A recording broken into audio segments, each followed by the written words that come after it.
In this video we're going to look at calculating acceleration, and hopefully you all recognise that we describe acceleration as the change in speed, and how long it takes that speed to change. So when we're increasing speed over a short period of time, we accelerate quite large amount. And if we are slowing our speed, our acceleration will be negative. Now, normally we don't talk about acceleration and speed. We use the more scientific form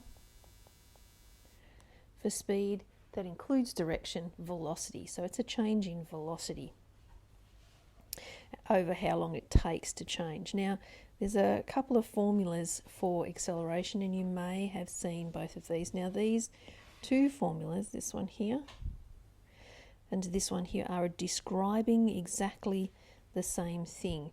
The little subscripts at the bottom, like the 2's and the 1's here, and the 1's and the 0's here, just basically mean this is the velocity at the second time, at the end of the time interval, and this is the velocity at the start of the time interval.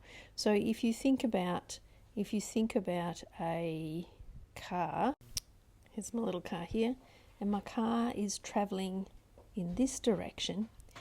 If I want to measure the acceleration between when the car is at this point here, which I'm going to call point 1, to how much acceleration it is to get to this point here, which I'm going to call point 2, then I need to know a couple of things. I need to know its velocity at this point, and I need to know its time at this point.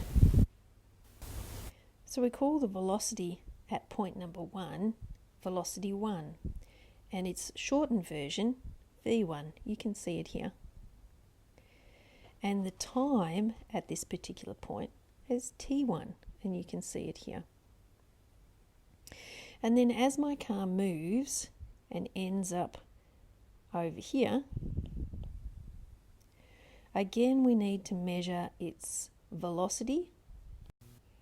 At this point we're going to call it v2, and the time at t2, and you can see v2 and t2 here. Now this formula here works with these scenario. At point number 1 we measure the velocity and the time. At point number 2 we measure the velocity and time. This formula over here measures exactly this, but uses different numbers. So the first position is labelled as 0. They call it the initial position. And so our velocity at 0 at the start is v0, and our time at the start is t0. And you can see v0 and t0 here. That makes our next measurement time, the next number up from 0, which is the number 1, which makes our velocity at that point v1 and our time at that point t1. And so it doesn't really matter whether you use 0 and 1 or whether you use the other one, which is here, 1 or 2, as long as you're going up by a time period. So to measure the change between the two, you do what it is basically at the end. This is our end values, and this is our start values. Now sometimes the questions that we're asked won't actually tell us what the velocity was at the start and the velocity was at the finish.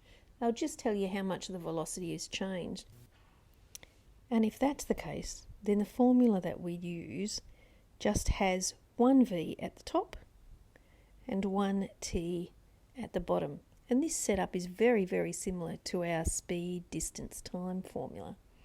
And we can use a similar triangle to help us to work out calculations involving acceleration, velocity, and time. So let's have a go at a couple. A car on a straight road starts at rest, which means its velocity is 0, and it starts means its time is 0, and accelerates at a steady rate of 2 meters per second per second. What speed is it going after 1 second? So speed is velocity. So same as before, we write down v is equal to, we cover up the v in our triangle, and our letters sit side by side, so our formula is AT.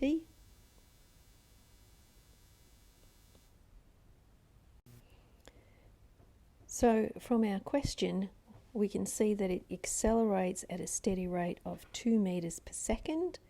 So our A is 2, and our time, in this case, after 1 second, our time is a 1, so our velocity is 2 meters per second, and our units come from the units that we're working with. So we have got meters per second, and we're also working in seconds here. So our speed is going to be meters per second. Have a go at the second question. Press pause, have a go at the second question, and then see how you went.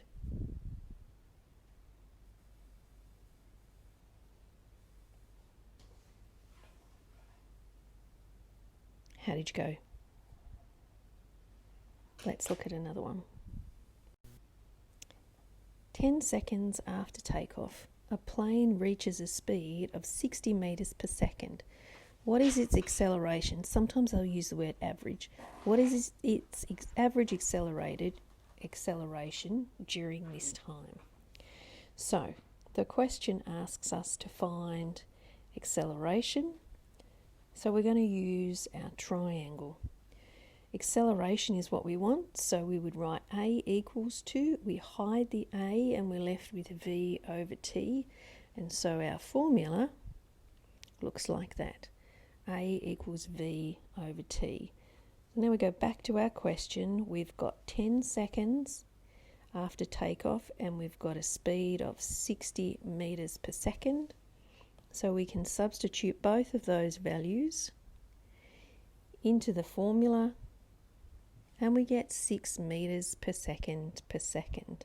Our units come from the units that they've got there. So we've got seconds and we've got meters per second, and so our units will be meters per second per second. Let's have a look at something a little bit more challenging.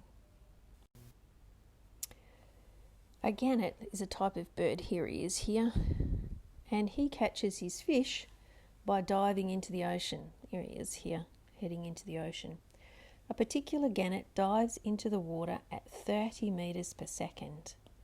30 meters per second. A second later, it's travelling at 15 meters per second. What is the average acceleration over this time? Okay, so we need to find our acceleration.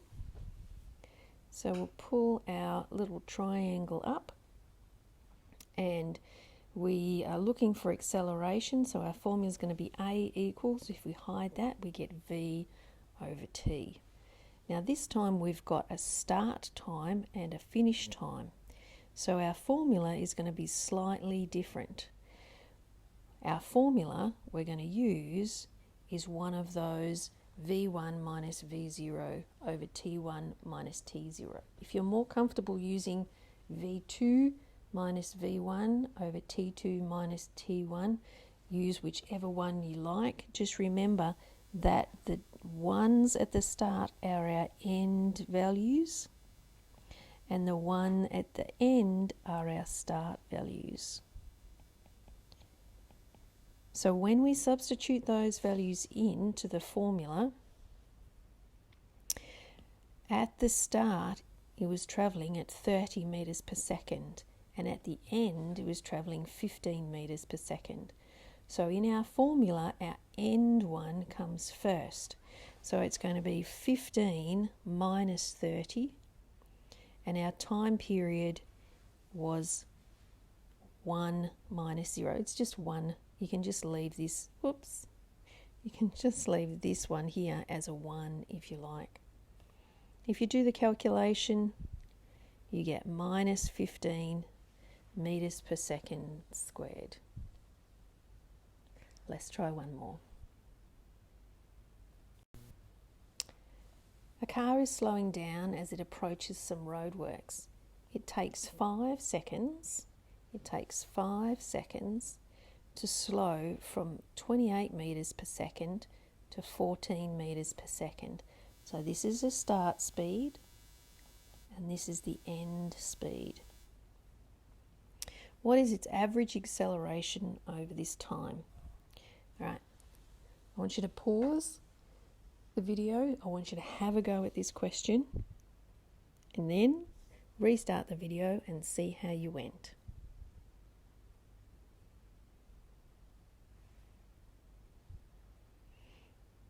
Okay, so we're after acceleration, so our formula is A equals V over T. We've got some initial values and some end values. Remember, our end ones come first and our start ones come second. When we do that, we get 14 minus 28 is minus 14. 5 minus 0 is 5, which gives us, oops, forgot the minus, minus 2.8 meters per second squared. And instead of writing meters per second, I've put minus 2 here.